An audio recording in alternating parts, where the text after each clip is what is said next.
여동생입니다. 분명 5분밖에 안 한다고 했는데 한 10분 넘어가서 그래서 빨리 진행하겠습니다. 안녕하세요. 교회 성도님들. 저는 오늘 이렇게 세 가족 이렇게 한영 예배 간증하게 돼서 너무 기쁩니다. 좀 떨리지만 저는 이 자리에 선 이유가 간단합니다. 믿지 않고 혼자 계신데 부모님이나 뭐 주변에 형제 자매가 믿지 않는데 하나님이 과연 우리 집을 바꾸실 수 있을까? 그렇게 고민하시는 분들이 분명히 계실 거라 하나님이 간증하라 했기 때문에 하는 거니까 이 모든 영광 하나님께 올려드립니다. 저는 모태 불교입니다. 모태 하시는데 저는 불교집에 태어나서 대학생이 되어서 하나님을 알게 되었습니다. 하나님을 알기 전까지는 아까 언니 말대로 우리 집은 아무도 믿지 않습니다. 그냥 항상 제사가 늘 연례 행사였고 저희 집은 항상 이렇게 잔 따르고 막 향 피우는 그런 문화 속에서 살아왔습니다. 근데 제가 대학교 1학년 때 어떤 모습을 발견했냐면 저희 계신 언니가 몰래 뭘 읽는 거예요. 이렇게 무슨 약간 야한 소설을 보는 줄 알았는데 성경책이었습니다. 그래서 제가 그때 믿지 않았기 때문에 엄마한테 이른다 하면서 10,000원씩 삥 뜯었습니다. 근데 저희 언니가 기도를 했더라고요. 제일 먼저 이 집에서 만약 믿게 되면 제가 믿었으면 좋겠다. 그래서 제가 지금 엄마 아빠를 전도할 때 저기는 기도를 했고 저는 행동을 옮기는 그런 사람이 되어 있더라고요. 왜냐면 하나님께 제가 말을 했습니다. 왜 제가 해야 돼요, 하나님? 언니도 있잖아요. 형제가 이렇게 있는데 왜 제가 해야 돼요? 했는데 하나님이 언니 아프잖아. 그리고 순간 제가 해야 되네요. 그래서 늘 엄마 아빠를 모시러 제가 갔던 것 같습니다. 저희 집은 부모님이 지금은 아니시지만 그때 당시는 종교가 2개면 사람이 계속 죽는다고 하시더라고요. 근데 저희는 몰래 믿고 있는데 사람이 죽으면 이제 걱정이잖아요. 그래서 밤에 기도를 몰래 했습니다. 하나님, 하나님께서 파워가 제일 크시다고 하니까 우리 집에서 아무도 안 죽고 하나님을 몰래 잘 믿을 수 있게 해주세요. 만약에 그때 제가 누군가 우리 집에서 죽거나 다쳤으면 하나님을 못 믿습니다. 진짜 엄마 말고 다른 신이 오면 죽는구나. 그런 공포 속에서 믿었는데 안 죽더라고요. 그냥 더 잘 살아왔던 것 같습니다. 그래서 하나님을 이렇게 계속 아까 언니도 25년이지만 저는 23년 동안 내가 하나님이 우리에게 주신 게 뭘까? 이제 간증을 해야 되니까 고민을 많이 했는데 제가 사실은 원하는 것에 어떤 것도 가지지 못했습니다. 열심히 공부했지만 원하는 대학을 갈 수가 없었던 상황, 경제적으로 어려워서. 그리고 또 제가 원하는 것을 이루려고 할 때마다 하나님은 항상 길을 열어주시지 않았습니다. 그럼 어떤 느낌이 드냐면 하나님 믿으면 세상에서 제일 높아진다고 하는데 아닌가 보다. 그런 생각도 좀 하면서 그냥 이렇게 삶을 살아왔던 것 같습니다. 아버지를 전도하기 전까지는.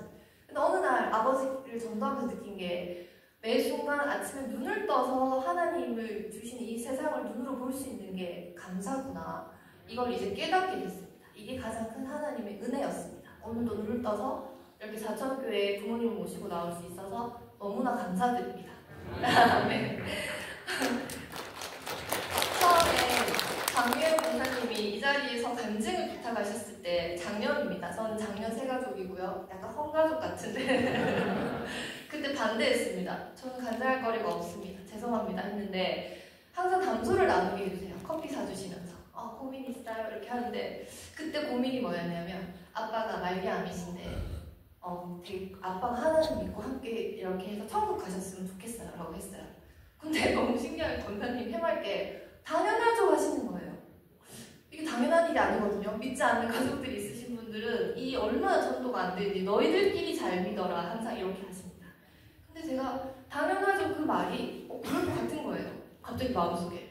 너무 신기하죠. 그 전까지 20년 동안을 계속 살아올 때도 당연하지 아무리 누가 얘기해줘도 안 믿었었는데 순간 될 것 같은 생각이 들었습니다.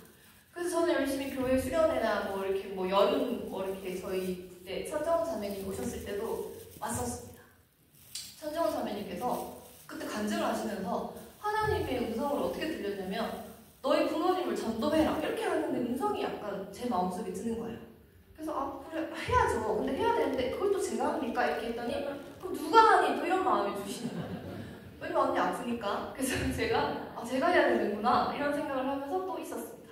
그래서 이렇게 시간이 지나다 보니까 하기는 해야 되는데 어떤 게 있을까 싶었는데 작년 11월 17일 날 저희 온 가족을 또 초청해주는 이런 게 있었습니다. 그때 거기서 제가 뭐라고 했냐면 아버지 이름을 썼죠. 어머니 이름을 쓰고 그래가지고 드리면서 이 교회라는 걸 한 번도 안 오시니까 잘 모르시잖아요. 그래서 제가 뻥을 좀 쳤어요. 어떻게 했냐면 여기 교회에 부모님들이 다 오신다 그날 학예 발표처럼. 그래서 우리 부모님이 안 오면 나를 고하러 간다.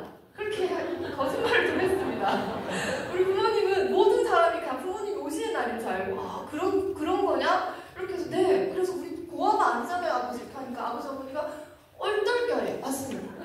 그래서 제가 오기 전에 007을 했습니다. 권사님한테 어떻게 속에서 왔으니 어떻게 일단 전 데리고 왔잖아요. 그 뒷일을 맡깁니다 그랬어요.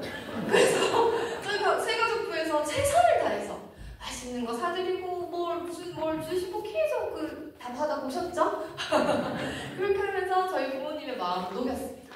그래서 그 다음 주에 또 갔습니다. 제가 진주거든요 집이. 가서 또 말씀드렸습니다. 괜찮죠? 한 번 오니까 얼마나 하죠? 이러면서 하시길래 그럼 다음 주에 또 갈게요 모시러. 그게 2번이 되고 3번이 되고 4번이 되고 하면서 점점 아버지 어머니가 교회에 녹아들으셨습니다. 오시는 분들마다 그때 아마 혹시 저희 여기서 설명할 때 어떤 박희성 성도가 3대가 같이 교회를 다니게 될 수 있게 해보겠습니다 라고 했던 혹시 작년에 기억나십니까? 저희는 3대가 같이 교회를 다닐 수 있게 되었습니다. 너무나 감사드립니다. 아까 말한 대로 4월에 세례도 받으시고 꽃길만 있을 것 같았는데 그렇지 않았습니다. 사실 처음 믿으시는 분들 하나님 믿으면 꽃길일 거라고 생각하시잖아요. 아닐 수도 있어요. 그런데 저희 아버지가 응급실에 실려서 구급차에 실려가지고 작년에 그러니까 지난 1년을 돌아보면 병원을 4번을 입원을 하셨습니다. 한 번 입원하실 때마다 아버지가 실비가 없으셔서 병원비는 1,000만 원 이상이 계속 나오고 있는 상황이었고 또 이제 못 걸으셔서 휠체어를 타야 됩니다. 그런데 엘리베이터가 없는 3층에 살고 계세요. 그래서 구급대원들이 내려올 때는 어떻게 했지만 올라갈 때는 이제 우리가 할 수 없는 거라서 그때마다 교회에다가 말씀을 드렸습니다. 새가족부하고 중보기도팀에게 저희 아버지가 다리를 안 자를 수 있게 해주세요. 저희 아버지가 이번에 퇴원해서 2다리로 교회 나올 수 있게 해주세요. 계속 그 기도를 부탁드렸어요. 저는 불교집이라서 저희 집 사정을 다른 사람들한테 알리는 거를 되게 싫어합니다. 그런 걸 아마 모르시는 분들은 모르실 수도 있는데 좀 경계를 한다고 해야 될까? 저 사람이 왜 나한테 잘해주지? 내가 뭘 한 것도 없는데? 근데 기독교는 이상하게 잘해주더라고요. 약간 사기꾼들이 다가올 때 그렇게 하고. 그래서 처음에 저는 그래서 그 마음을 너무나 잘 압니다. 교회 나오자고 할 때 강하게 거부하는 이유는 사기꾼 아니냐? 근데 그냥 저는 믿을 게 하나님밖에 없으니까 계속 가서 아버지 다리 안 자르게 해주세요. 계속 볼 때마다 모르는 사람들한테 다 부탁했던 것 같아요. 성가대 앉아 계신 모르는 분들한테도 아버지가 아프신데 그분 놀랬을 거예요. 나랑 안 친한데 저 사람? 근데 다 얘기했어요. 방법이 없었어요. 아빠를 살리고 싶어서. 그리고 계속 기도했던 것 같아요. 근데 하나님이 예비하신 그 길이 너무 신기했던 게 아빠가 헌병을 나오셔서 군인 정신이 엄청 강해요. 남을 돕는 것도 좋아하시지만 근데 혹시 기억나실지 모르겠지만 작년에 절절포라고 서정렬 장로님이 오셨어요. 사람들이 생각했을 거예요. 저 한 분이 누구 때문에 오셨는지 저는 알았어요. 그날 저희 아버지 한 분을 위해서 아버지가 처음에 교회를 오긴 오시지만 얼마나 부정적이시겠어요. 너 고아라고 해서 와왔더니 다른 부모님들 안 왔던데 이럴 수도 있잖아요. 근데 아버지가 사실 그날 그 간증 들으시고 기립박수 치셨어요. 그래서 부모님이 그때 하셨던 그 말씀을 아직도 기억나요. 절대 포기하지 말라. 그래서 아버지가 경대병원 입원하셔서 거의 안병동에서 이 강 하나로 여기는 이제 호스피스 병동이고 이 강 하나로 상황을 지켜보는 상황인데 저희 아버지는 여기서 계속 지켜봅시다. 방법이 없어 가망이 없습니다. 이 상태에서 호스피스를 가지 않는 상황이 계속 되는 거예요. 감사하게도. 의사가 다음날 호스피스로 보냅니다. 이렇게 할까봐 너무 두렵고 그때마다 또 교회에 와서 도와주세요. 그렇게 계속했습니다.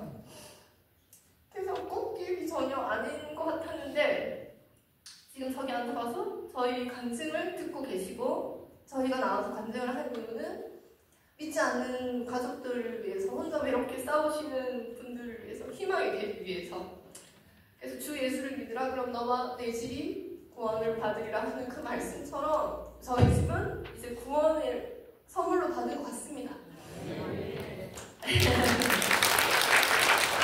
연수 끝나면 빚도 되게 1000만 원이 넘고 어떻게 아버지는 아직도 아프시고 사실 암은 그대로 잘하고 있습니다. 암도 잘하고 있고 다리도 여전히 불편하시지만 참 신기하게 다닌 지 1년쯤 되던 그날 갑자기 어떻게 해서 그게 해결이 됐습니다. 다는 아니지만. 그래서 아까 말씀드린 대로 휠체어가 있으면 정말 저희는 그런 아까 계단이 없는 3층이 힘든 집인데 저희 3층 빌딩코아 옆동으로 아버지 어머니가 이제 12월 17일에 이사 오십니다. 언제든지 휠체어를 타셔도 되고요. 엘리베이터 버튼 눌러서 올 수 있는 그곳으로 오셨고 그리고 다는 아니지만 저희들의 간증은 아까 말씀드린 여기는 공사 현장입니다. 그 끝에 그리고 그 얘기 꼭 해야 될 것 같습니다. 그 마지막에 호스피스 병동으로 옮기냐 마냐 할 때 하나님을 아버지 죽기 직전에 하나님 혹시 오시거든 예수님을 믿습니다. 나는 구주를 믿습니다. 라고 고백하세요. 이렇게 해서 하나님 품에 안겨요. 이랬더니 예수님 품에 안겨요. 했더니 아빠가 정신이 많이 없으셔도 간호사도 헷갈리고 하셨거든요. 근데 나는 하나님을 믿지 않다 이렇게 하시는 거예요. 그래서 되게 든든한 거예요. 근데 이분이 그때 1년 전에 그분이셨을까 정말 교회 핍박을 많이 하셨거든요. 우리가 교회 다니는 거가 밝혀졌을 때 집에서 쫓겨나갈 뻔했어요. 근데 그랬던 분이 지금은 하나님을 아시고 이 자리에서 할렐루야를 아까도 외치시면서 이렇게 있습니다.